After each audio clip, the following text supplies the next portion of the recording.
नमस्कार, मैं डॉक्टर तरंग कृष्णा आज आपके साथ फिर रूबरू हुआ हूँ, फिर से आपके साथ वन ऑन वन हुआ हूँ इस माध्यम के द्वारा, ताकि मैं आपको कैंसर के बारे में जागरूक कर सकूं, ताकि कैंसर से रिलेटेड आपके मन में कोई भी दुविधा हो तो आप कंफ्यूज ना हो। मैं आपके साथ जुड़ा रहूँगा, मैं आपके साथ कंधे से कंधा मिलाकर तब तक खड़ा रहूँगा जब तक हम कैंसर से जीत नहीं जाते।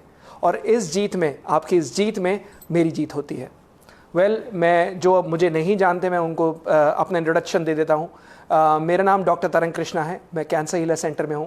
एंड हमारे जो कैंसर हीलर सेंटर हैं वो ऑल ओवर इंडिया इम्यूनोथेरेपी के द्वारा कैंसर का इलाज करते हैं।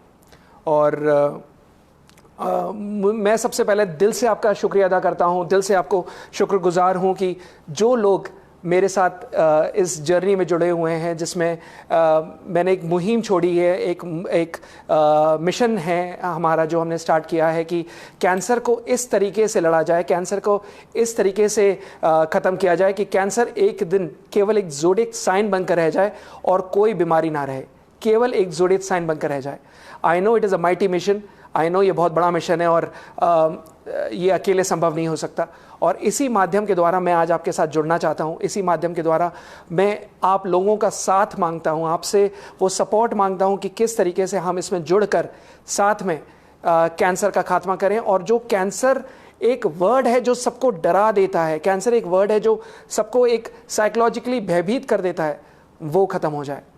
मुझे दिन प्रतिदिन आपके वीडियोस मिल रहे हैं, दिन प्रतिदिन आप लोग, मुझे बहुत अच्छा लग रहा है जब आप फेसबुक मैसेंजर में और यूट्यूब में जगह जगह अपने कमेंट्स भेजते हैं, इंस्टाग्राम में उसको अपने मुझे पर्सनली डीएम करते हैं। मुझे बहुत अच्छा लगता है जब आपके जितने क्वेश्चंस हैं, जितने सवाल हैं, उन सबको मैं बारी बारी से जवाब दूंगा। और मुझे बहुत अच्छा लगता है जब आप सराहना करते हैं कि इस मिशन का आप आगे बढ़ते रहिए। और किस तरीके से मैं धीरे धीरे करके ये जो कैंसर की जो भी दुविधाएं होती हैं, जो भी एक कैंसर में एक आदमी साइकोलॉजिकली टूट जाता है, तो किस तरीके से वो जब टूटता है तो उसकी साइकोलॉजिकली उसकी पूरी साइकोलॉजी ख़त्म हो जाती है।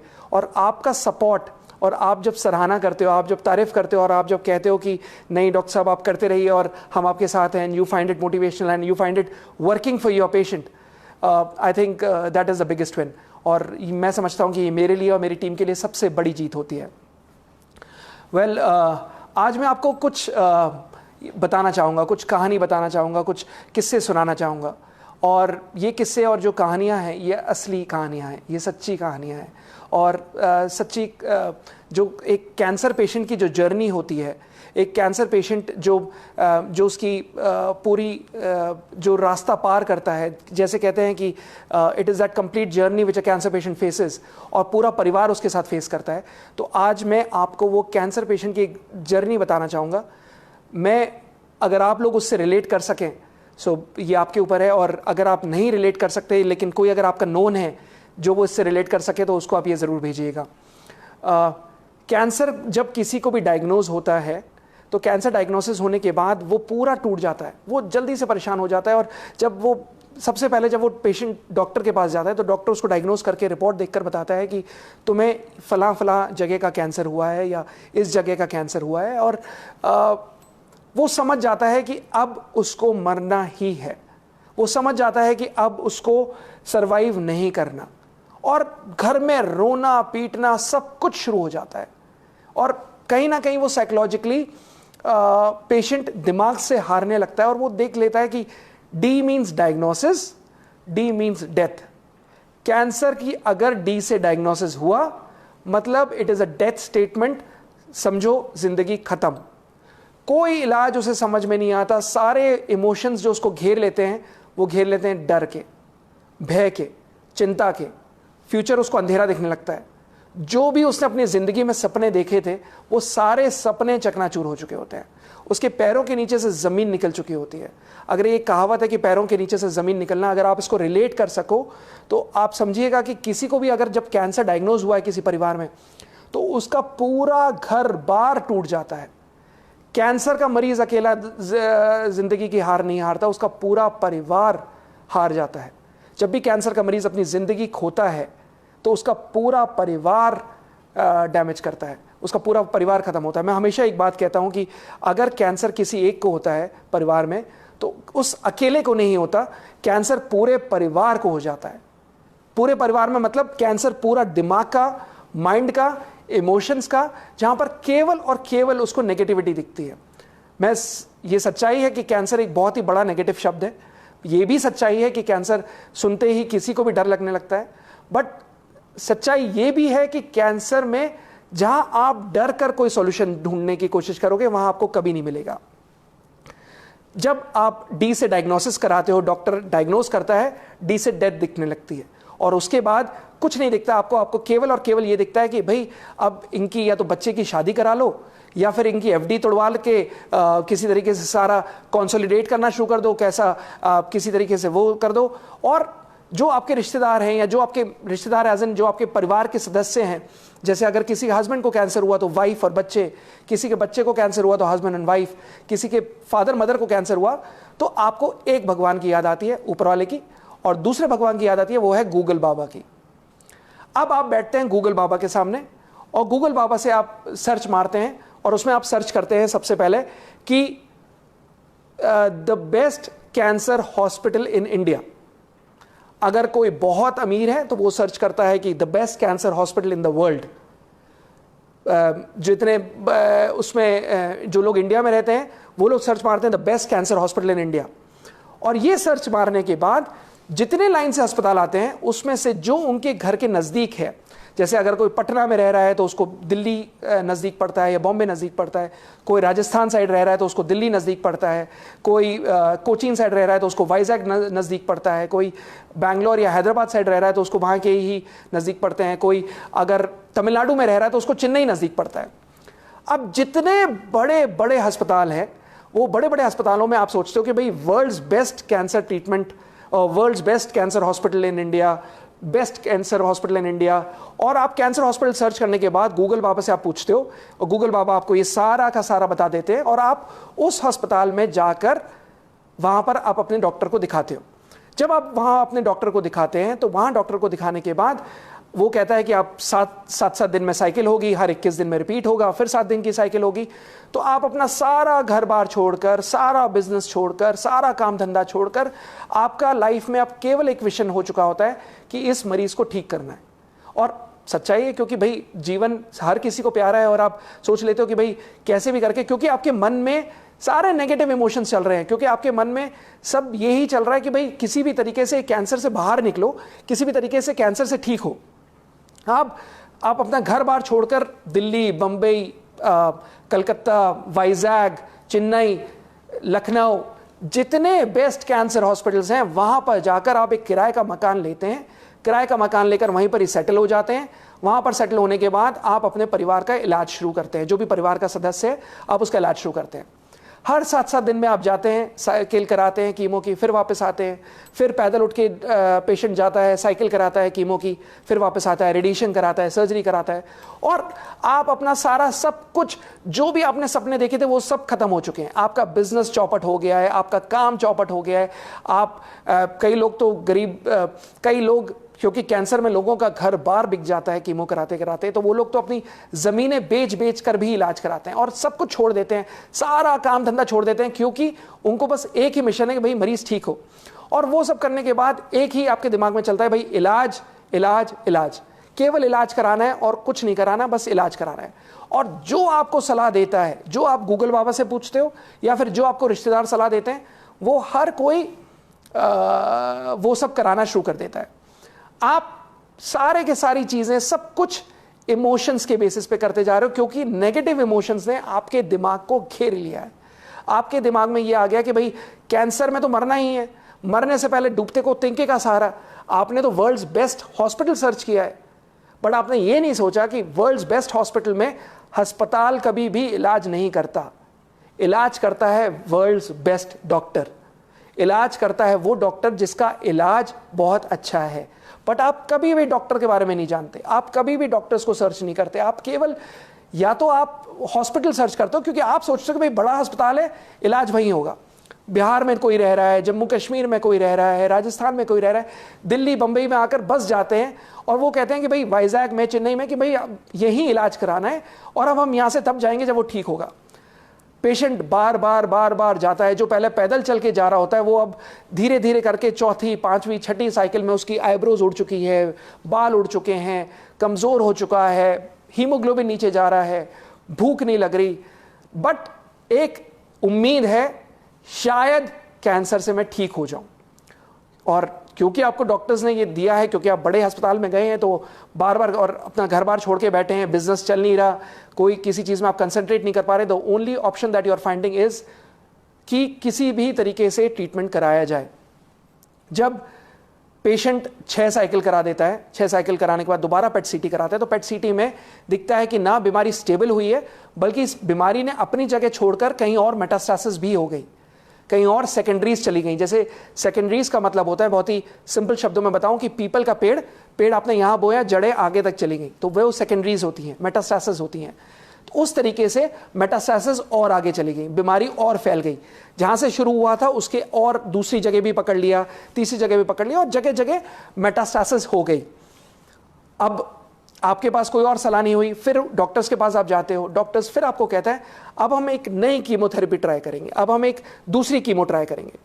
फिर आप दोबारा 6 साइकिल वहीं पर ही सेटल हो जाते हो। अब आप कहते हो डॉक्टर साहब, मैं इतने टाइम से अपना घर बार छोड़ के यहाँ बैठा हुआ था, इतनी कीमो करा लिया, मुझे फायदा तो हुआ नहीं, मैं अपने घर पे जाके कीमो करा लूँ।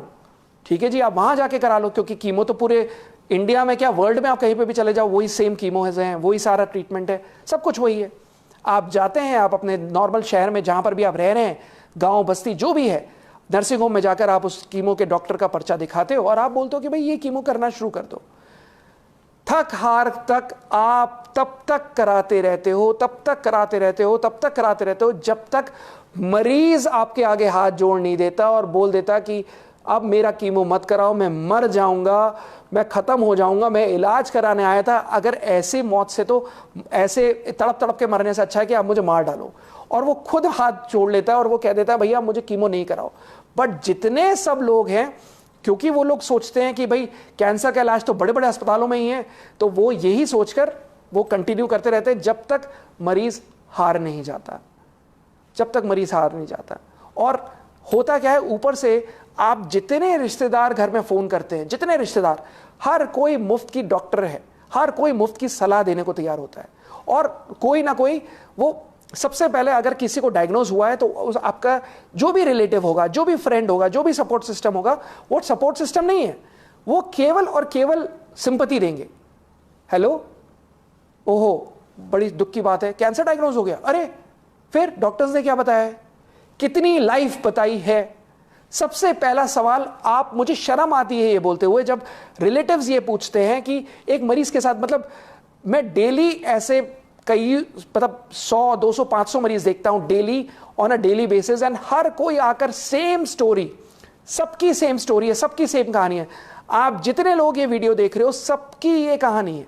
हर किसी का रिश्तेदार आकर यही सिंपैथी करता है कि ओहो कितनी लाइफ बताई है, अरे बेटा इनकी शादी करा दे, बेटा एक काम कर, उसका एफडी वगैरह तोड़वा दो, बेटा तुम कंसोलिडेट करना शुरू करो, बेटा तुमने काम फैला रखा है, ये सारा काम थोड़ा समेटो और थोड़ा ध्यान दो, बेटा उस अस्पताल चले जाओ, उस फलां जगह चले जाओ, यहाँ चले जाओ, भभूत खिला लो, गौमूत्र पिला लो, जो करना है। मतलब आप मुफ्त की सलाह देते हैं, आप सिंपैथी देते हैं, सपोर्ट नहीं करते।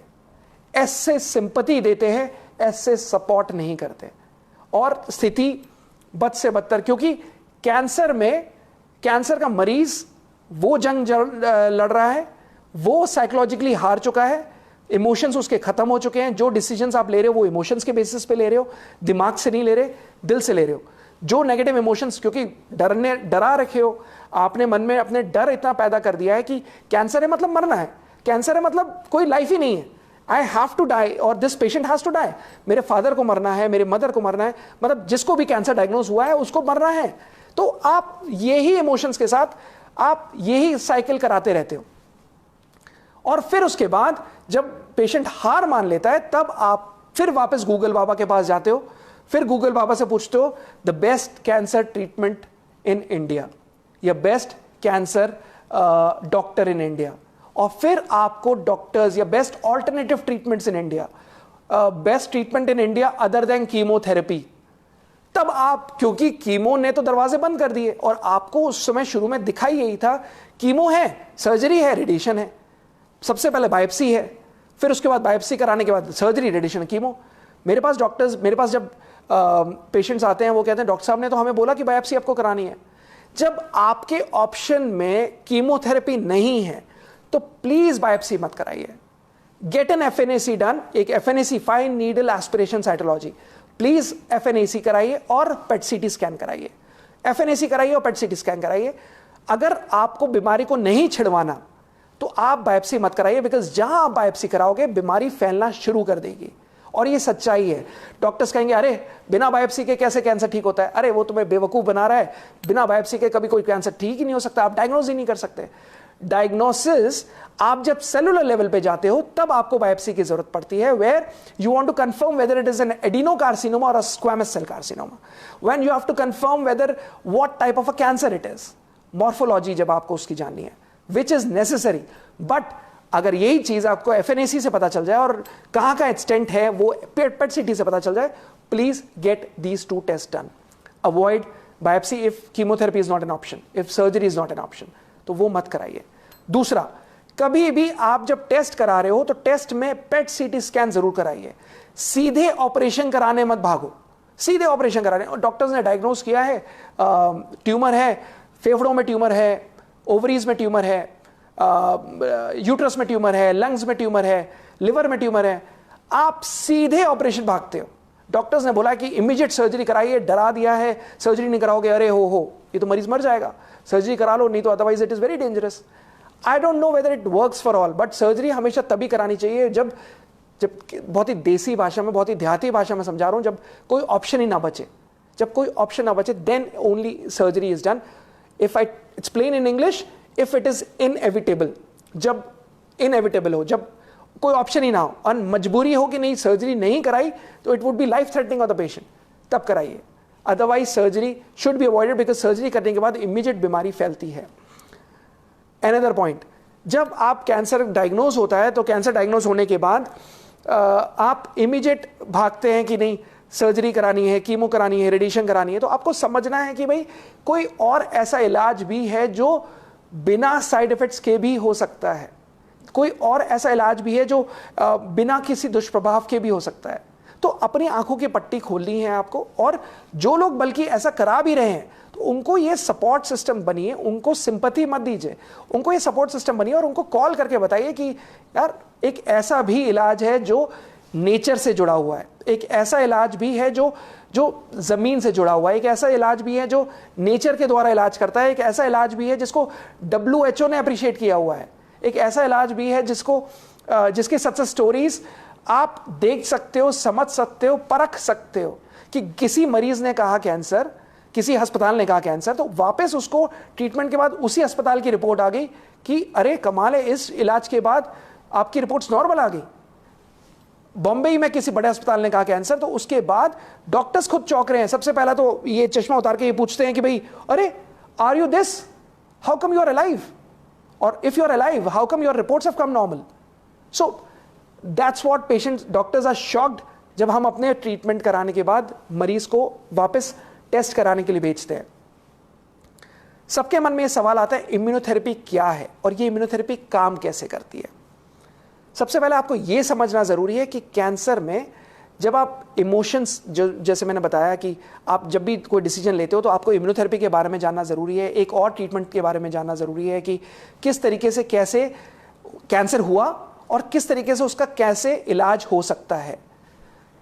एक सिंपल शब्दों में बताना चाहूंगा, आप लिख लेना, एक सिंपल शब्दों में बताना चाहूंगा, आप लिख लेना, कैंसर में मतलब आपकी जिंदगी में भी कभी भी आप कोई भी जजमेंट लो तो अगर आप गाड़ी चला रहे हो जिंदगी की, आप इमोशंस को फ्यूल बना लो, पेट्रोल बना लो, डीजल बना लो, अपनी गाड़ी का फ्यूल बना लो, बट स्टीयरिंग व्हील पे हमेशा लॉजिक को रखना, स्टीयरिंग व्हील पे हमेशा लॉजिक को रखना, क्योंकि जो गाड़ी चलेगी वो लॉजिक से चलेगी, गाड़ी चलेगी वो इंटेलिजेंस से चलेगी, गाड़ी चलेगी वो बुद्धिमानी से चलेगी। इमोशंस में होकर कोई डिसीजन मत लेना, इमोशंस में होकर आप ये डिसीजन मत लेना कि नहीं अरे कीमो करानी है, सर्जरी करानी है, रेडिएशन करानी है, ये जल्दबाजी में बेस्ट कैंसर हॉस्पिटल ढूंढना है। बेस्ट कैंसर हॉस्पिटल नहीं ढूंढना, आपको बेस्ट कैंसर डॉक्टर ढूंढना है, बेस्ट कैंसर हीलर ढूंढना है, बेस्ट कैंसर ढूंढना है जहां पर एक्चुअली में सक्सेस स्टोरीज के साथ इलाज होता है। लोग डिस्क्रिमिनेट करेंगे इसे, लोग बोलेंगे कि अरे ये तो सब बकवास है, क्योंकि इतनी बड़ी बड़ी फार्मा कंपनीज हैं जो इतना पैसा लगा रही हैं केवल ये प्रमोट करने के लिए कि कैंसर का इलाज होता ही यही है। जैसे फूड कंपनीज पहले जगह जगह जितनी फूड ड्रिंक्स होती थी कि मैं नाम नहीं ले सकता इसमें, उनको बचपन में आपको कहते होंगे कि भाई अगर ये ड्रिंक पियोगे तभी तुम्हारी हार्ट बढ़ेगी, तभी तुम एथलेटिक होगे, तभी आप ये होगे। वो सारी हेल्थ ड्रिंक में केवल और केवल चीनी होती थी, बट क्योंकि फूड कंपनीज इतना ज्यादा पैसा डालती थी कि केवल और केवल वही प्रमोट होता था, उसी का एडवर्टीजमेंट होता था और वही हर जगह प्रमोट होता था। आज वही सेम फार्मा कंपनीज कर रही हैं, जहां पर केवल यह बताया जा रहा है कि कैंसर का इलाज इन फार्मा कंपनीज के द्वारा बड़े बड़े अस्पतालों में बड़ी बड़ी कीमो करके है। ऐसा नहीं है। ऐसा कभी नहीं होता कि आप खूब पैसे खर्च करेंगे तो आप ठीक हो जाएंगे। ऐसा कभी नहीं होता कि आप बड़े अस्पतालों में इलाज कराएंगे तो आप ठीक हो जाएंगे। जरूरी है विजडम की, जरूरी है इंटेलिजेंस की। जिंदगी की गाड़ी में लॉजिक स्टीयरिंग व्हील पे रखिए और फ्यूल इमोशंस रखिए। जो पेट्रोल और डीजल है गाड़ी में वो इमोशंस को रखिए। इमोशंस जरूरी हैं, इमोशन से आप सही डिसीजन ले सकते हो, लेकिन दिमाग ऊपर है दिल नीचे है, तो दिमाग से डिसीजन लीजिए और सोच समझ के जल्दबाजी में डिसीजन मत लीजिए। इम्यूनोथेरेपी क्या करती है और इम्यूनोथेरेपी है क्या? हमारे शरीर में एक ऊपर वाले ने एक बहुत ही अच्छा एक इंटेलिजेंट डिवाइस बनाया है। इंटेलिजेंट डिवाइस कैसे है कि एक ऐसी एक इंटेलिजेंट मशीन बनाई है और हमारे शरीर के अंदर ही दी है कि कोई भी बीमारी हो वो अपने आप ही ठीक हो जाती है। कोई भी बीमारी हो उसको लड़ने के लिए एक सेनाएं अपने आप ही उसको घेर लेती हैं और उसको पूरी तरीके से उस पर अटैक कर लेती है। जब कैंसर डायग्नोज होता है किसी को भी, चाहे लेडीज हो चाहे जेंट्स हो, आजकल वो नहीं रह गया कि जो सिगरेट पीते हैं, जो शराब पीते हैं या जो तंबाकू खाते हैं केवल उनको ही कैंसर होता है। ऐसा नहीं, मैंने ये नहीं कहा कि उनको नहीं होता, बट ऐसा नहीं है कि केवल उनको ही होता है। आजकल कैंसर कोई धर्म नहीं देखता, कैंसर कोई जात पात नहीं देखता, कैंसर कोई मेल फीमेल नहीं देखता, कैंसर कोई एज नहीं देखता। Cancer can happen to anyone. क्यों? आपने कभी इसको जाना है क्यों? हर कोई जानता है कि अच्छा दूध में मिलावट है, सब्जियों में मिलावट है, खाने पीने में मिलावट है। जो चीज़ नेचुरल है, सिंपल शब्दों में जो चीज़ नेचुरल है वो अब नेचुरल नहीं रही। हर एक चीज़ आर्टिफिशियल हो गई है। हम नेचर से दूर हट गए हैं। हम नेचर से दूर हट गए हैं तो हमें बीमारी हुई, कैंसर हुआ। बट अगर इसके लिए क्या आप एक आर्टिफिशियल चीज से आप इसका इलाज करोगे या उससे इलाज करोगे जो नेचुरल है, या उससे इलाज करोगे जो आपका खुद के अंदर का इंटेलिजेंट डिवाइस है? जब जैसे एक छोटा बच्चा होता है, बहुत ही सिंपल शब्दों में समझा रहा हूं, जब एक छोटा बच्चा होता है तो उसके छोटे से बच्चे को उसके माँ बाप घेर लेते हैं, उसको माँ बाप प्रोटेक्ट करके रखते हैं, उसको माँ बाप को संभाल के रखते हैं। और धीरे धीरे करके जब वो बड़ा होता है तो वो फिर धीरे धीरे करके अपने प्रोटेक्शन में उसके डेवलप होने लगता है। मतलब उसकी इम्यून सिस्टम, इम्यूनिटी, आजकल तो कोविड के टाइम पे तो हर कोई इम्यून सिस्टम समझ गया है। ये तो हम पिछले 20 साल से बताते आ रहे हैं, immune system, immunity, immune system, immunity and immunotherapy, but लोग डिस्क्रेडिट करते थे। सो आज आई थिंक हर कोई, चाहे गांव में हो, चाहे शहर में हो, चाहे अर्बन हो, चाहे रूरल हो, हर कोई इम्यून सिस्टम जान गया है। बट अभी भी उसने एक लिमिटेशन बांध लिया है कि नहीं, कैंसर में इम्यूनोथेरेपी काम ही नहीं करती। मेडिकल इम्यूनोथेरेपी है जहां पर अभी भी यूएस में रिसर्च चल रही है। क्या वो इम्यूनोथेरेपी है? नहीं, वो इम्यूनोथेरेपी नहीं है। ये हर्ब बेस्ड इम्यूनोथेरेपी है। हर्ब बेस्ड इम्यूनोथेरेपी मतलब आपकी रोग प्रतिरोधक क्षमता खुद इतनी ज्यादा बढ़ जाती है कि रोग प्रतिरोधक क्षमता मतलब आपका इम्यून सिस्टम खुद फाइट बैक करता है और धीरे धीरे करके कैंसर सेल को खत्म करता है, like a phagocytic action. It works on T helper cells. काम किस तरीके से करता है? मतलब ऑन अ लेमैन्स टर्म, मैंने आपको बुलेट प्रूफ जैकेट पहना दी, गोली मारते रहे, असर नहीं हुआ, सेम वैसे ही काम करता है। नॉर्मल सेल एक्टिव हो रहे हैं, नॉर्मल सेल कैंसर सेल को खत्म कर रहे हैं। And how this immunotherapy works, जो बॉडी के जो हर्ब्स होते हैं वो हर्ब्स दिए जाते हैं ताकि it's a combination of herbs which is almost 169 herbs which are being given, ये इस तरीके से दिया जाता है कि शरीर की जो भी इम्यून सिस्टम है वो हर एक चीज एक बैलेंस में आकर लग जाती है, इक्विलिब्रियम पे आकर रुक जाती है। ये कैसे होता है, ये किस तरीके से होता है? ये बॉडी, भगवान ने ही हमें एक इंटेलिजेंट डिवाइस दिया हुआ है, इम्यून सिस्टम, इम्यूनिटी। हम इसी इम्यून सिस्टम को एक्टिवेट करते हैं। हमारी दवाइयां जो होती हैं वो इसी इम्यून सिस्टम पे काम करती हैं, जहां पर इस इम्यून सिस्टम पे एक सेल, जब एक सेल होता है, उस सेल पर अगले वीडियो में मैं व्हाइट बोर्ड और मार्कर के साथ हर एक चीज समझाऊंगा कि किस तरीके से, कैसे सेल पे इम्यून सिस्टम काम करता है और किस तरीके से सेल इम्यूनोथेरेपी के द्वारा वो सेल कैंसर का खत्म होता है। सिंपल शब्दों में अगर एक एग्जाम्पल देना चाहूं तो आई थिंक आप इससे ज्यादा अच्छे से रिलेट कर पाओगे। एक देश की सेनाएं मजबूत हैं। अगर एक देश है, हम भारत में रह रहे हैं, इंडिया में रह रहे हैं, तो अगर इंडिया में उसकी सेनाएं मजबूत है तो कभी भी कोई टेररिस्ट इन्फिल्ट्रेशन नहीं होता। क्यों नहीं होता? क्योंकि उसकी पूरी बाउंड्री वॉल्स में बॉर्डर सिक्योरिटी फोर्स है, अंदर पुलिस है, आर्मी है, नेवी है, एयरफोर्स है। तो जो देश की सेनाएं इतनी मजबूत है कि कोई टेररिस्ट इन्फिल्ट्रेशन नहीं हो सकता। फर्ज कीजिए कि उस देश के अंदर 50 टेररिस्ट घुस गए, कुछ दिल्ली में घुस गए, कुछ बॉम्बे में घुस गए, कुछ कलकत्ता में घुस गए, और जगह जगह उन्होंने 50 लोग, पूरे देश में जहां 120 करोड़ की पॉपुलेशन है, 50 लोग घुस गए। दो ऑप्शन है। पहला ऑप्शन, आपने अमेरिका से जेट फाइटर प्लेन मंगाए और फाइटर प्लेन में उन्होंने फाइटर प्लेन में जगह जगह इन शहरों पे बम फेंकने शुरू कर दिए। दिल्ली, बंबई, कलकत्ता, जितनी जो टेररिस्ट था, जहां जहां वो टेररिस्ट था, वो देश को, मतलब उस सिटी को या स्टेट को खत्म कर दिया। दूसरा ऑप्शन, आपने देश की सेनाओं को इतना मजबूत किया, इतना आर्म्स एंड एम्यूनिशन दिया कि उन सेनाओं ने धीरे धीरे करके इन टेररिस्ट को लोकेट किया और उनको मारना शुरू किया। इन टेररिस्ट को लोकेट किया, इनको मारना शुरू किया। ये एग्जाम्पल का सिंपल लॉजिक ये है कि जो टेररिस्ट है वो कैंसर सेल्स हैं, जो देश है ये हमारी बॉडी है, और जो पुलिस या सेनाएं हैं ये इम्यून सिस्टम है, जो टी हेल्पर सेल्स है, ये these are all immunity based cells which work on which target the disease. तो इस तरीके से काम करती है। और आप वो ऑप्शन चूज करोगे जहां पर मास डिस्ट्रक्शन हो, जहां पर कैंसर सेल के साथ साथ वो नॉर्मल सेल भी मर जाएं। ठीक है, आपके टेररिस्ट मरे, बट उसके साथ आपने वो पूरा का पूरा सिटी डैमेज कर दिया, खत्म कर दिया।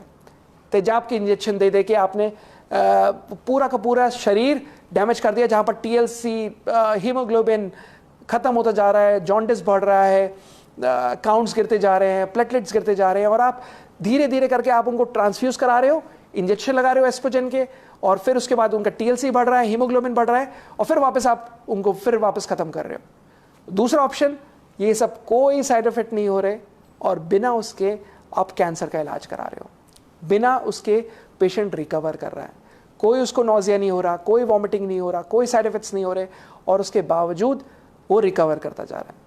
The choice is yours, the choice is yours. अगर आपको लगता है कि ये वीडियो के द्वारा अगर मैं आपको थोड़ा बहुत भी समझा पाया हूँ कि इम्यूनिटी का क्या काम होता है, इम्यूनिटी किस तरीके से काम करती है, या कोई ऐसा जिससे आप रिलेट कर पा रहे हो कि कैंसर की जर्नी कैसी होती है, तो प्लीज़ इस वीडियो को आगे फॉरवर्ड करिए, शेयर करिए, और लोगों को बताइए कि किस तरीके से, कैसे कैंसर हो जाने पर उसको सिंपैथी ना दें, उसको मरने के लिए ना छोड़ें, उसको साइकोलॉजिकली नहीं मारें। एक बहुत इंपॉर्टेंट पॉइंट बताना चाहूँगा मैं जाते जाते। कैंसर शरीर के एक अंग को होता है, ठीक है, बट कैंसर आपके माइंड को नहीं होता। Cancer has happened to your body but cancer has not happened to your mind.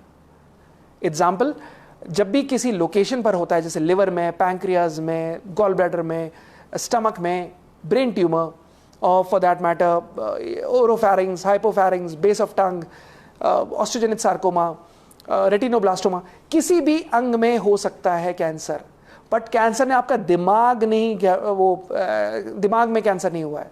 Decisions जो आपको लेने हैं, वो लॉजिक जो आपको यूज करना है, इंटेलिजेंस जो आपको यूज करनी है, वो माइंड से करनी है। तो प्लीज माइंड खोलकर डिसीजन लीजिए। कैंसर में डर कर, इमोशनल होकर डिसीजंस मत लीजिए। Please don't take decisions in haste. जल्दबाजी में कोई डिसीजन मत लीजिए। सोचिए, समझिए, जानिए, परखिए, फिर इलाज शुरू करिए। कभी भी किसी भी इलाज में, कैंसर में खासकर, कभी भी जल्दबाजी में डिसीजन नहीं लीजिए कि बहुत बड़ा अस्पताल है तो ठीक ही होगा, बहुत बड़ा ये सब बताया है तो ठीक ही होगा। Know about the treatment first, see the testimonials, see the success stories, know about the doctor कि कौन डॉक्टर क्या कह रहा है, समझिए और फिर उसके बाद वो करिए। मैं कैंसर की इस जंग में आपके साथ खड़ा हूं। कैंसर की इस जंग में मैं आपके साथ तब तक खड़ा रहूंगा जब तक हम, आप और मैं मिलकर कैंसर से जीत नहीं जाते, और तब तक हम इससे लड़ते रहेंगे जब तक हम कैंसर को इतना खत्म ना कर दें कि कैंसर केवल और केवल एक ज़ोडिएक साइन रह जाए, बीमारी ना रहे। मैं हर फ्राइडे सुबह 11 बजे इसी तरीके से आपसे जुड़ता रहूंगा। और अगर आपको ये वीडियो पसंद आया तो प्लीज़ आप अपने लाइक करिए, शेयर करिए, सब्सक्राइब करिए। 24 घंटे के अंदर अंदर ये वीडियो इंस्टाग्राम में और यूट्यूब में भी रहेगा।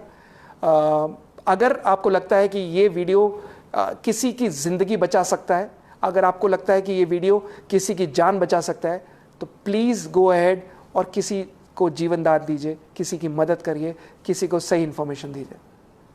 कैंसर में लोगों को आपका सपोर्ट चाहिए, सिंपैथी नहीं।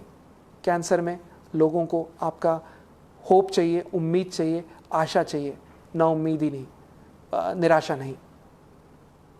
कैंसर में जीता जा सकता है, कैंसर से लड़ा भी जा सकता है, पर ज़रूरत है वो जोश की, वो जज्बे की, सही इलाज की और सही सोच की। Thank you so much. I hope आपको ये वीडियो पसंद आया। Thank you so much. मैं डॉक्टर तरंग कृष्णा, कैंसर हीलिंग सेंटर से हर फ्राइडे सुबह 11 बजे मैं आपसे ऐसे ही फेसबुक के द्वारा जुड़ा रहूँगा। अपना ख्याल रखिए, अपने चाहने वालों का ख्याल रखिए, अपने घर वालों का ख्याल रखिए, क्योंकि कैंसर से लड़ना है, कैंसर से जीतना है, और कैंसर में जीत कर, कैंसर की जंग को हमें जीत कर बाहर निकलना है। प्लीज़ टेक केयर, ख्याल रखिए। Take care. Thank you.